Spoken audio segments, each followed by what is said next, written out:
Médecins de l'océan Indien. 54e mission à Madagascar.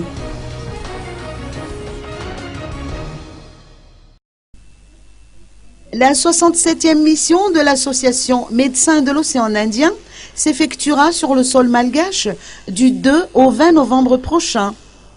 L'équipe de l'OMI, composée de 40 missionnaires, dont 60% de malgaches, se rendra à Tirunmandid et à Manzakandjin. Ces médecins œuvrent dans différentes spécialités, telles que la chirurgie, l'ophtalmologie ou encore l'ORL. Ce projet sera la 54e mission sur le sol malgache depuis 1989. Le docteur Koicha Firoz, président de l'association Médecins de l'océan Indien, nous parle de l'évolution de la situation à Madagascar dans le domaine de la santé depuis cette époque jusqu'à aujourd'hui. Écoutons ses propos. Amélioration indiscutable des centres de santé de base pour commencer. Talou, les centres de santé de base, il y a 25-30 ans, c'était des cases en tôle. Et il y avait en tout et pour tout dans les centres de santé de base un infirmier. Quasiment jamais de médecin, quasiment jamais de sage-femme. Et c'était le médecin, c'était l'infirmier qui faisait office de médecin, de sage-femme et d'infirmier.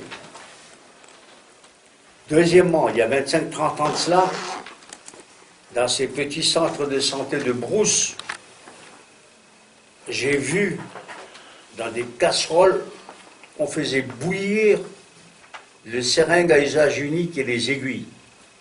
Tout ça, c'est terminé. Amélioration indiscutable des conditions locales des centres de santé de base, premièrement. Deuxièmement, maintenant, la plupart des centres de santé de base, parce que j'en ai connu des centres de santé de base, eh ben, se sont améliorés au niveau personnel. Mis obligatoirement au minimum une infirmière, une sage-femme et un médecin. Troisièmement, chose importante, le niveau de formation des équipes soignantes s'est considérablement amélioré. La formation des médecins, des infirmiers, des dentistes, etc., s'est nettement améliorée. Pour la bonne preuve que ça s'est amélioré, la composition de la mission actuelle mise 55-60% de participants malgaches.